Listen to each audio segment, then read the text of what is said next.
Now we are here with Ali Badari. Ali, this is my brother. He has his show, and you know their show is one mic, and one mic just is all political and music at the same time. But Ali, I need you because, man, I don't know even where to start, because when this protest started in Kenya, both of us being from Kenya, it was chilling. But you know, one thing I want to say, I want to actually apologize to the Gen Zs, first of all. And number one, I actually want to say I support the Gen Zs. What they're doing is needed. What they're doing is what will change Kenya for the better, and hopefully all of the African countries. But also I want to apologize to the Gen Zs on behalf of our parents and ourselves, because we have failed the Gen Zs. You know, it's time we really say that it's not only, the presidency, the government, but us as parents, as uncles and aunties, we have failed the Gen Z, because we are the people who turn the other side. I don't want to talk about it. I don't want to say, I have a job, you're good, so why are you talking about other people struggling? So all these things that we were scared of speaking about, instead of really being there for our children now are fighting for us. It is really courageous, and shame on us. But thank you, Ali. Come on, I can't wait to hear your point of view. Well, I don't know where to start, Anna. Can you guys hear me? Yes, we can hear you. Okay. All right, good. I don't know where to start. Maybe I can start by just letting people know, like for your audience especially, that's not Kenyan, that maybe has not been keeping a play-by-play account of what's been happening in Kenya. Yes. Close to, I want to say a little over 2 weeks ago, there started being chatter online on a finance bill, which had very toxic tax policies that were taxing the cost of bread. Like a 16% tax on bread, which is a regular staple that Kenyans use. Yes. Or taxing, like women's sanitary products. Yes. They wanted to tax motor vehicles, like even if you're not using it for business. Yes. They wanted to slap a 2.5 tax on it. And all this was lumped into a toxic tax bill. Yes. That's just but a few. There was more than 200 taxes that had been laid down on this very toxic bill. Last year, they added, like a housing levy and a couple of other taxes. So they were really going to burden the Kenyan. And the goal of these taxes was to go beyond the people who have a paycheck to for the Kenya Revenue Authority to extend its clause to people who are working in the informal sector and slap them with some consumption taxes because we don't have access to their income. They were going to tax, like money transfer services. Everybody uses M-Pesa in Kenya for transactions. They were also going to tax money that was coming here from the diaspora going home. So everybody was caught up on this web. Yes. And what happened is that there was an original plan to just go out and protest and occupy different places. It culminated was it last Tuesday or last Tuesday? But when things have been moving so fast, I think don't last even remember Tuesday but one, I think, yeah. Yes. So that's when there was a move to go, like when now they were doing the final vote on the finance bill. Yes. All these young Kenyans, Gen Zs, went and surrounded Parliament. Yes. And that's when everything went down. Yes. That's when we had our January 6th moment. And because people were fed up, there were guns, there were police who were shooting. As they were shooting, people were laying down. Yes. And as the bullet stopped, they got up and kept moving forward. So that was something like we've never seen before anywhere in the world. Yeah. And long story short, later on, the president came and accused people of being treasonous criminals. But after a while, after he read the room and he realized that things are not working well, he decided to withdraw the finance bill, which we still don't know exactly what that means. Yes. But that's just a synopsis of what was happening. Back to you, Studio Anna. Yes. And so thank you for giving us the synopsis. So where we are, really, we know that this movement, this protest is led by the Gen Zs. And that's why I wanted to talk about why the Gen Zs, because I feel like they have seen that we have failed to speak on their behalf. We have failed to speak on the behalf of the nation, because we are seeing there is corruption. We are seeing, as as you was talking about the finance bill, things that are happening. I'm hearing people talk about, oh man, we're going to be taxed on this, taxed on that, but nobody had the guts to come to the street. So tell us about more. What do you think about the Gen Zs and because this movement belongs to them. If anything, it's a revolution. It is their revolution. Absolutely. I want to take this opportunity to first apologize to the Gen Zs. Yes. And thank them at the same time. At heart, Anna, you know that, personally, I've been in this fight for a very long time. Standing by myself. We've sometimes gone to the embassy to protest with 3-4 people only. Yes. My generation had given up. I have the swagger of a millennial, but I'll tell you, and my age says I'm a millennial, but I have the spirit of a Gen Z. So I want to thank the Gen Zs for coming out in unison and telling the rest of us that what you guys have done has been wrong. Yes. And the accumulation of what you guys have done, plus the ones who've been silent, is the reason why so many of us, meaning Gen Zs, are jobless, are hopeless, and are rudderless because they've done everything they were told to do. They went to school. They got the degrees. They passed the exams. They went to college. And then after they graduate in engineering, in computer science, you're telling them to go do construction work. Or you're telling them to go do menial jobs in Qatar or in other parts of the Middle East. Let's not talk even about that. Yes. And then the president was also very happy, I'm sending these people to, my youth. And I'm like, that's not what we want as what you call patriots. You want to create opportunities in your own countries because these people, these students, these young people, they go out there. It's not the same. We just been talking about immigrants here in America. As much as we love working, but we miss home. There is something that you can never get if you are an immigrant living in another country when you think about family, when you think about culture. So we have to create resources. We have to create opportunities in our country because it's not only going to affect us, it's not going to promote me and my family, but the whole nation. Go ahead. I'm sorry I cut you short, but I really did like when the president was like, I have set some, the kids who are, he was mentioning that there's some kids in I think in his county or whatever area are going abroad. I'm like, that's not the dream. Keep going. So the president missed to read the room, and these Gen Zs are very smart. They know exactly what is going on. Yes. And I think what was missed by the president and his communications team is that these people, they're not their parents' generation who, were just happy to get a meeting with the president or to be given a few breadcrumbs here and there. Yes. They're like, no. They are not asking for anything for free. Yes. They are telling the politicians, do your job. Yes. Stop stealing our money. Yes.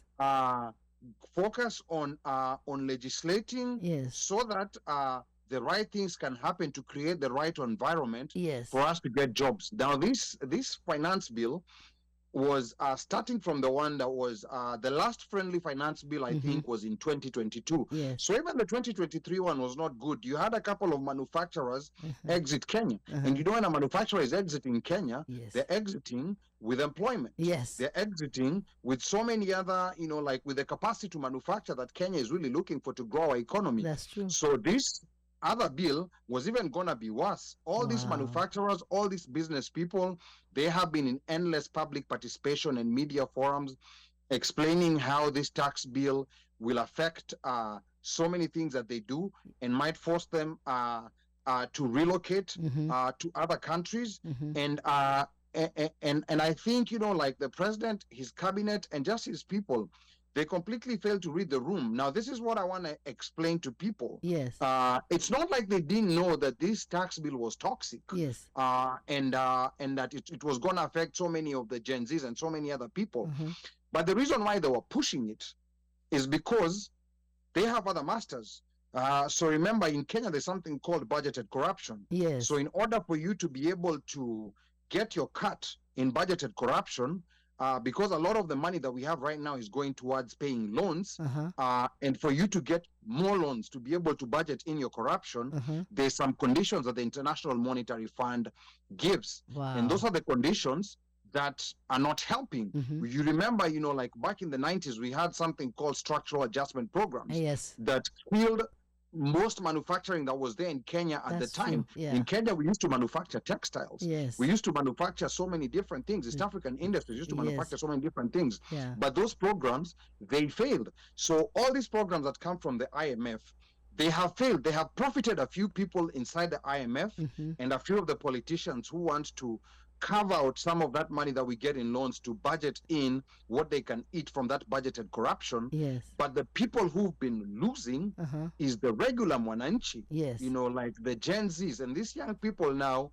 there's a whole big population that had no hope, like of ever finding employment or ever finding anything meaningful based on what they've spent all their lives studying. Yeah. So this is a very sad situation. And what the Gen Zs did hit the political system like a loud thunderclap. Yes. And I'm very happy that happened.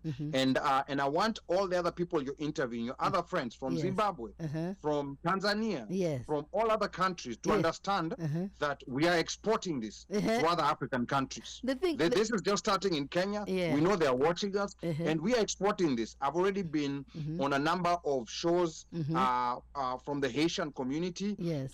We are working with a group of people that have been on Caribbean shows. So we are exporting this. Yeah. We saw the mistakes that happened during the Arab Spring. Yes. We are not going to repeat those mistakes. So we are exporting this to other African countries. Yes. Because when all this happens across Africa, when this revolution goes, this economic revolution goes across Africa, then we're going to start having the lives that we deserve. Back to you, Studio And Anna. you know what I wanted to say? There are so many things I like about the Gen Zs in Kenya.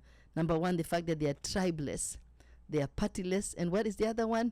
They are leaderless. They are leaderless. The fact I want to talk about, and that's why we are apologizing, is because we were raised to be very tribal because of what was going on with the system. It was about, okay, if the president is Kikuyu, then the Kikuyu people will benefit. If the president is Kalenjin, the Kalenjins will if the president is Luo. So there was a book, actually, I'd never read it, called Our Time to Eat. So tribes felt like they have to vote for a person who's their tribesmen, so that it is their time to eat, so that they can be corruption, where they can get jobs without even being interviewed and all this kind of stuff. But these students, these Gen Zs, are saying enough of that. No more tribalism, because tribalism, it kills the economy, it kills the country. So that's the one thing. We were raised with that, and they're saying that enough is enough. And thank you, because really tribalism is if I may call it, it is an evil, it is a sin. And then when it comes to partyless,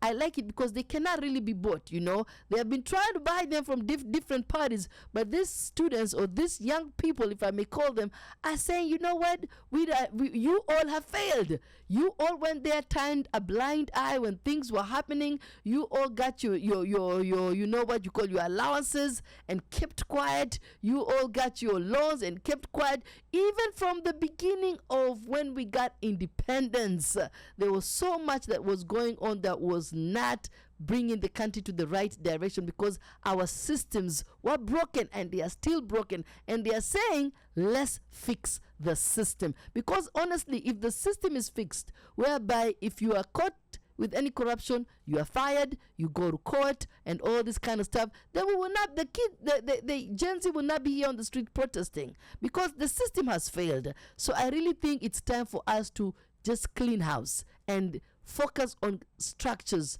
that can make sure that our country and many developing countries in Africa do not go through corruption and keep saying again, when this happens. No, we need to. Every system needs to work. If I go today to get a driver's license, I don't need to bribe somebody to get that driver's license. If I want to go to a bid for a tender, I don't need to know somebody. My paperwork, my work, my credibility should speak for itself. And this is what the Gen Zs are asking. They want a system that can work for everyone. And that's one thing that I'm so proud of them, because also I remember when I was growing up, and I lived in Langata, but Kibera is not very far from me. And you sometimes go through the vichochoros, and you're in Toy buying your you're buying your second-hand clothes or whatever it is. Then you come back in Langata, passing those shanties to your home. And it used to bother me. As a kid, I used to say, I feel like it's not fair. Something is not fair in this world. But we kept a blind eye because I went to a good school. I got, things, I had food on my table. But these kids are saying, just like Malcolm X is saying, if none of us is free, if not all of us are free. So you see kids from Kileleshwa and from Kibera meeting together at the parliament to say, you know what, we need a system that works for us. And that's one thing that I really, really love about the Gen Zs. My prayer, just like you said, Ali, is that let it not fizzle out like the Arab Spring. Let changes happen. So what do you think the Gen Zs need to do so that it's just not a moment, but it is a real revolution? So the Gen Zs are in the right place. The people we need to talk to are the millennials are also fairly in the right place. Myself, I'm on the older side of the millennials. I'm closer to being a Gen X. Yes. But I think the work needs to be done on Gen Xers and on boomers. Yes. Because until today, I'm still seeing people trying to discredit these Gen Zs. Like today, the president was forced to go onto X Spaces where the Gen Zs have been organizing and have been talking about these issues. Yes. And I can still hear, like a hint of, like Gen Xers and some boomers saying that, the president was, they did not make an impression on the president and stuff like that. And I was telling them, guess what? This is a historical moment. People don't realize it. This is a moment that people will be reading in the books of history, not only in Kenya, but across Africa. Yes. This revolution, because it has changed the basic equation from it's the monarchy who has to make an impression on the president to it's the president who has to make an impression on us. Yes. And that's where I think the work needs to be done, because the Gen Zs have a plan of any of the parents who are planning to vote in these people who've been stealing and these people who've been engaging in corruption. They will just have a plan to steal their identity documents mysteriously during voting time so that they don't go to the polls. Because this, our politics has been organized in a tribal fashion, where even people who are not necessarily tribal are forced to vote in a tribal way during politics because of fear of the other. Yes. And I think this is our turning point. Yes. I would advise the Gen Zs to keep up the same energy. Of course, the government has been trying to infiltrate them, separate them, but it's been very difficult with this format that they're using. I want to tell them to keep pushing and figure out the 197 other ways to protest, because it looks like the government is cracking down on these street protests. But I would still, not mind them going out in the streets whenever possible. But with this government, you have to surprise them. You cannot be announcing a week in advance. You have to surprise them, and that's when they will comply with our demands. We've had our own protests here in the diaspora. We've had 2 so far at the Kenyan embassy, and we're also planning to have another one at the International Monetary Fund. I believe tentatively it's on the 21st on Sunday, and I am officially inviting you, Anna. I will come if I am available. We're putting it on record. Yes. We are putting it on record so that it's on record so that everybody hears. I'm inviting you, and hopefully we'll also keep our pressure out here in the US, touching on American entities that are enabling President William Ruto enforce these toxic tax policies, because Ruto must go, and all the people who are enabling him enforce these tax policies, these toxic tax policies that are making our Gen Z suffer, they all must go. Yes. One of them is the U.S. ambassador to Kenya. Uh-huh. Her name is Meg, like we've baptized her, Jepchirchir Whitman. She also has to go because of the things that she's been doing. Like there's Yes. quite a number of entities out here in the Yes. U.S. Who have some explaining to do. Yes. There were 7 members of the U.S. Congress Mm-hmm. who are in Kenya's parliament. Yes. They need to answer. Maybe it was just a coincidence. Maybe they were just going to Masai Mara and then they decided to stop by Yes. the parliament when the finance bill was being debated. Yes. But we want them to release an unredacted report to tell us what exactly they were doing there when a very contentious finance bill is being debated. Yeah. So we are working on that, and I will brief you more on that, Anna. Oh, wow. So of course this is an official invite. Okay. It's on record, Anna. Back to you in studio. Ali's putting my feet into the fire. But this is amazing what you're talking about, because even the information you're just mentioning about those 7 U.S. representatives who are in the parliament, I did not even know they were there. But going back to one thing that before we finish end the show today is, okay, if you ask me what should the Gen Z ask for now, I'm telling you, I think structural adjustments, just that the systems. Forget the leader. We can have a yellow leader, blue leader, whatever, it don't matter up there. But if the systems can work in Kenya, whereby in Kenya revenue, you don't have to bribe or your passport or whatever place you are, you can go get what you need, and even have social services that cater for people, like they were saying, Linda Mama, Kazi kwa Vijana, all these things that really can bring the not only the government but the people to a place whereby I'm comfortable. I'm comfortable. So if I'm comfortable, I don't need to worry. And everybody around me is comfortable, because it's an issue of Ubuntu. What was going on with some of we call them MPs, they are so comfortable, even though they don't realize people around them. In village, how can you build how many 10-story house, for example, while your neighbor is living in a thatchy house? That's the thing that these leaders were not getting, that one day it was going to come and bite them. But the Gen Zs have empathy. They realize that, you know what, for us to succeed, we all have to succeed. What do they say? If you want to go alone, go. If you want to go fast, go alone. But if you want to go further, go with others. And that's what they're doing. They are telling us it's time for us to depend on ourselves and not the Western world. They're saying that we can do it. We have the resources, we have the capacity, we have the brains, we have all what we need. And if you can't take it, move out the way. We're going to be like that. So move, get out of the way, But for finishing, I want to ask you, Ali, can President Ruto serve his presidency? Because I'm thinking there's hope where he can save it. Can he really save it? Now, because this is an African show, and you're doing African proverbs, yes, there's an African proverb that I'm gonna remix. Yes. I don't know whether the Wahangers will be happy with me for remixing it, just to reflect this situation that's happening in Kenya. Yeah. But before I remix that proverb, you had asked, what is required of the Gen Zs at the moment. There's certain immediate goals they've outlined there, because right now, as older millennials, as Gen Xers, and even as boomers, we have to listen to them. Yes. Because they started this, they had a plan. So this is the time, because of what the rest had been doing was not working. Yes. And what they've done has spectacularly worked within a very short. So we need our Independent Electoral and Boundaries Commission reconstituted. Remember, after the last disputed election, we don't have a commission. So we can't even hold any elections. Wow. There's some constituencies where the members of parliament died. They've stayed without a member of parliament.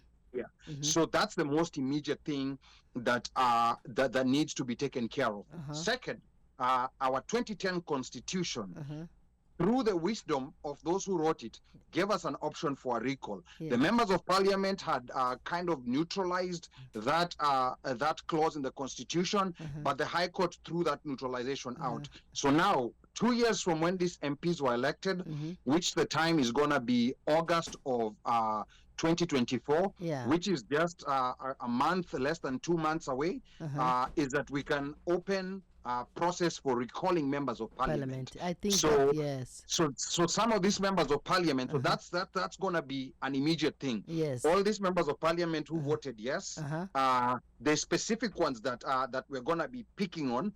Like we need to get out at least 50 of them to snatch the majority away from the president. Yes. So that even if he stays, he will not be able to do what he's been doing with all these members of parliament that he's bought. Yes. I'm going to mention two because they're in the arts industry. And here in the arts and entertainment industry, Anna, you need to go talk to some of your friends. Okay. Because there's a tendency of politicians liking to use people in the arts industry. That's true. One of them was a very famous comedian of ridiculous fame, John Kerry, who used to act Kamodo, but became a modern day Kamodo. Yeah, so John Kerry, he must go. Yes. He must be one of the members of parliament too, because he was lying in parliament that the pictures of protests were actually photoshopped and posted online. I read that, yeah. Yes. So John Kerry must go. Yes. Another, another member of parliament who must go is the owner of SportsPesa. He's called Ronald Kamwiko Karauri. Kamwiko